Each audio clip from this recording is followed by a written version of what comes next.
late 90s movie claims that their main villain is the new face of evil. Even on the poster it says, remember, Jason and Freddy were kids too, and yes, this movie is about a child killer named Milo, the titular character. So let's deep dive into this truly nostalgic hidden gem and see if it's really worth its weight in terror.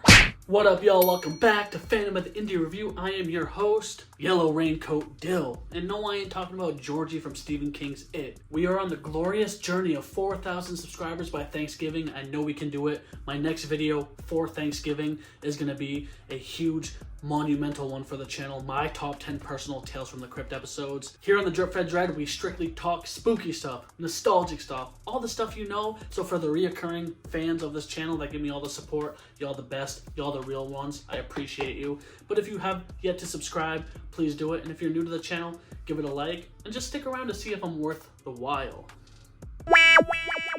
So if any of that sounds interesting to you and you want to be tormented by a ghost from your childhood, come hang out with me and give me a subby.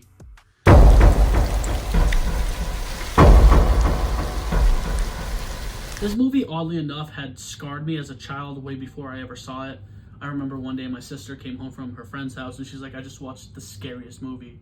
It's called Milo. It's about a little boy with the creepiest voice, the most hideous face you've ever seen, and he's a psycho killer. And I had never gotten a chance to see it, but always in my mind I had created my own scenario for it. And then finally I decided, you know, this is Phantom of the Indie Review. We talk about indie horror movies that are forgotten about. I had forgotten about this movie so long that now I'm going to talk about it.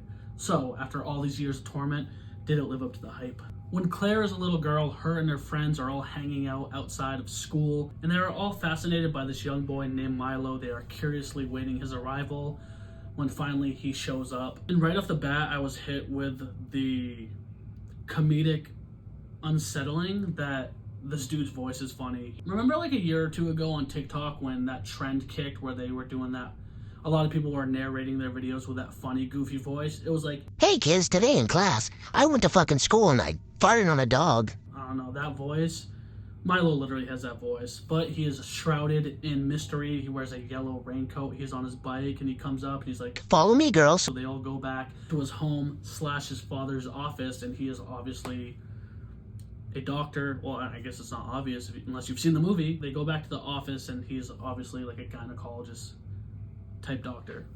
Why do I keep saying obvious? And as they're in the house, he opens up a cupboard and shows them what they all been wanting to see, and they're all literally fetuses in a jar. And being like 8-year-old girls are all fascinated and perturbed by this. So like, that's very interesting. And he's like, now since I did what you guys want, now it's time to play doctor. And he takes one of the little girls, May, into the office and he viciously kills her. Setting up the intro to the movie, you're like, damn, that's pretty brutal. Pretty gutsy to do a child's death that early on, if you ask me. And then the movie takes place, I want to say 15, 20 years later, and Claire, one of the surviving girls, is at home, is living her best life. She's a substitute teacher, doing her thing, when she gets a letter in the mail from one of her friends, Ruth, and it is an invitation to her wedding. Not only that, a plane ticket. So she's like, okay, I get to go back home. And clearly being removed from that horrific situation as a child, it has that Dairy Main effect that Stephen King does, where she totally forgot all the horror and trauma that ensued. She gets back to her hometown and shows up at her friend's Ruth's house to be welcomed somberly by her other two friends. And the acting in this movie is pretty unbearable. She shows up and she's like, hey guys, I'm here, where's Ruth, where's the wedding girl? And they're like,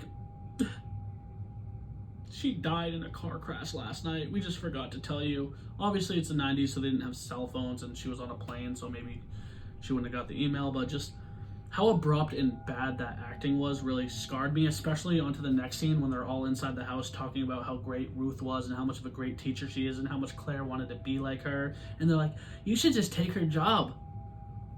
You know our best friend that we just had for 20 years that just died in a car accident? Take her job.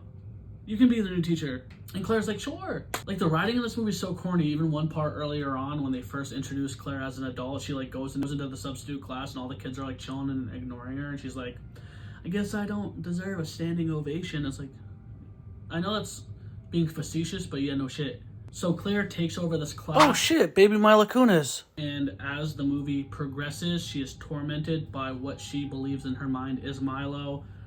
All the kids in her class clearly don't mess with her too much, but they're trying their best. She is welcomed by the surprise of an old janitor, Mr. Kelso, that has been there way before when she was a little kid too. So she's like, "Oh, Mr. Kelso, it's me. Do you remember me?" And he's like, "Yeah, I remember every kid." But then he goes on to say, "I don't even pay attention to these kids." So it's like, pick. Did you used to pay attention to the kids and now you're just old and you don't care? Or what, buddy? And after having a brief discussion with the principal, she's like, "I think I'm gonna stick it around here." This movie has a very Hallmarky vibe until the scares come in, where it's all like the music, it's way louder than half the audio. It tries to be whimsical, but it's either overly spooky or way too daytime TV, where she's just like staring at her class being like, "I think I like it here now." It's like, oh my, the 90s are rubbing off on you. Oh, not like that. But yeah, she slowly becomes tormented by Milo. She sees, him in the shadowy figures of the woods when all the kids are playing at recess. As she's driving home, she sees him, and he's unmistakable. He wears a yellow raincoat and rides a bike, kind of like Georgie from It. And this town reminds me very heavily of the Derry, Maine effect. Like I said, not just because she forgets, but it just has that vibe. I really think it's probably set in New England. Some of the actors kind of have that tone to their voice. It's definitely paying homage to Stephen King's vibe. Claire starts to piece stuff together when she realizes that her friend Ruth, who died in a car crash, died specifically close to the school. And Kelso's like, "Yeah, she died right after school going home." And then in her mind, instantly, she's like, "Milo did this." But talking to her friends, her jaded friends, they're like, "We stayed in this town. We lived here. We had to get over Milo and grow up here and raise our families here, and you just ran away and decided to be crazy. Milo's not real," which obviously he was real. And then the one part that kind of bothers me a lot too is they kept saying Milo drowned, this, but like there was no reoccurring backstory of saying that. Like maybe in the intro they might have showed like a flashing newspaper card that said that, but as the audience, yeah, thanks for telling us he drowned, but nobody knew that. And everyone keeps saying that throughout the movie. We all know that Milo drowned. It's like, how? So, because the narrative is they know that Milo killed their little friend May, and then he drowned after. So did he die drowning on the run from the police, or did he just get off scot-free and then drown later, or what happened? And then it kind of does that tropey detective scenery where after she's done talking to one of her friends, they're watching old footage on an old Super 8 camera, and she's like, "I don't remember any of this, like it was May's birthday." And then she's like, "Oh, May, poor girl, she was killed by Milo." And they're just having a nostalgic, reminiscing time, and she's like, "All right, that was fun," and she leaves. And as her friend continues to watch the film, she sees Milo eerily in the background come up, freak out the girls, and she's like, "Yeah, Milo, he was a sick bastard." And then Milo, with a quick change of pace, jumps out from behind the couch and actually brutally attacks her. I was shocked because how hallmarky this movie seemed, how cliche the dialogue was, and how the pacing went. I thought it was going to be more of a mystery thriller than it was a horror, but the first kill of the movie is actually quite brutal and intense. So yeah, the detectives come to Claire's house the next day, and they're like, "Your friend was attacked. Are you sure she was your friend?" And Claire's like, "Dude, I literally grew up with her. She's my best friend." And they're like, "Well, the neighbors said they saw you there. This is a quiet, small, sleepy town. Not crazy stuff happens here." And then Claire's like, "I can assure you I didn't do anything to my friend." Her other friend, I'm just going to refer to them as friend 1 and 2 because I don't remember their names. Friend 2 comes to Claire's house the next day, and she's like, "It's awful what happened to friend 1. And Claire's like, "Yeah, that's crazy. I think it was Milo," like right out of the gates. And friend 2 was like, "Milo, like the little boy that killed our friend then drowned 20 years ago, like you're tripping." And Claire's just convinced. She's like, "Everyone keeps calling me crazy, but I know it was Milo. I know what I saw." Then there's this one scene where they're driving together. Claire's in hysterics, things keep happening. She keeps snapping at this one kid in class, I think his name is Ian, because he keeps messing with her, and he becomes a messenger to Milo. Milo gives Eli an old picture of Claire when she was a little girl. Milo makes Ian wear the little rain jacket, and obviously Ian's like, "I don't really have friends, dude, so I'm gonna troll this teacher." Until finally the teacher snaps at him, and he's like, "Damn, dude, Milo told me to do it." All these things keep unraveling. She becomes closer with Mr. Kelso, the old janitor. One scene, they're driving down the road, and friend 2 is just snapping at her. She's like, "You need to see a doctor once and for all. Milo's not real." And she's like, "All right, I know the doctor. Take me to one." And literally her friend 2 is like, "Okay." And they drive down the road, and they go to the old gynecologist doctor's office of Milo's father. And she's like, "This is a bad idea. We shouldn't be doing this." And they go in the house. It's all decrepit, run down. It's still functional. They see that the jars of unborn babies are gone, and they run into Dr. Jeter, Milo's dad, and he's like, he gets frustrated and snaps. He's like, I had to grieve my son's death. My son became a vicious killer, and I had to grieve his death shortly after, and it pretty much ruined my practice. I became a joke of this town. People taunted me for years, and now this shit. Now you're gonna I just licked a piece of white dog shit. Now you're gonna lay this on me, and you feel for him. You're like, maybe Claire is crazy. I mean, this father clearly is still grieving his son and doesn't really know. I take it. He even takes her out back. He's like, you want to see my son? There he is. And there is a grave. There's like a memorial. There's a grave in his backyard. I guess they didn't bring him to the cemetery, maybe because he was a psycho killer and they didn't want a killer in the cemetery. But he's like, there, that's my son. And Claire's just like, no, no, no, no, no, no, no, no, no. And the dad's like, yeah, Papa, yeah. So they go to leave the house, and as they're driving, they almost run into a little boy on the bike. And Claire's like, that was Milo. Friend 2, you dumb idiot. And friend 2 is like, no, it wasn't. But we'll find out. So she pulls over, gets out of the car, and gets viciously ran over by Milo on his bike.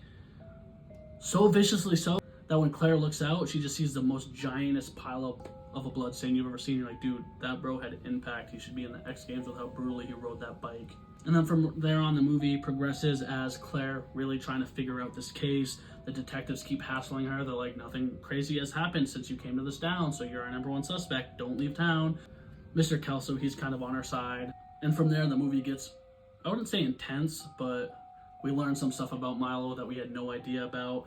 Some characters, like the dad, might be knowing more than they're leading on. And all around, I'm not just saying this because the main character, Claire, is played by Jennifer Jostin, who plays Mary in House of a Thousand Corpses, but the ending kind of gave me like a House of a Thousand Corpses vibe to it, you know, with the house being a character of itself, all the crazy stuff happening inside, and Milo is fixating on getting his revenge.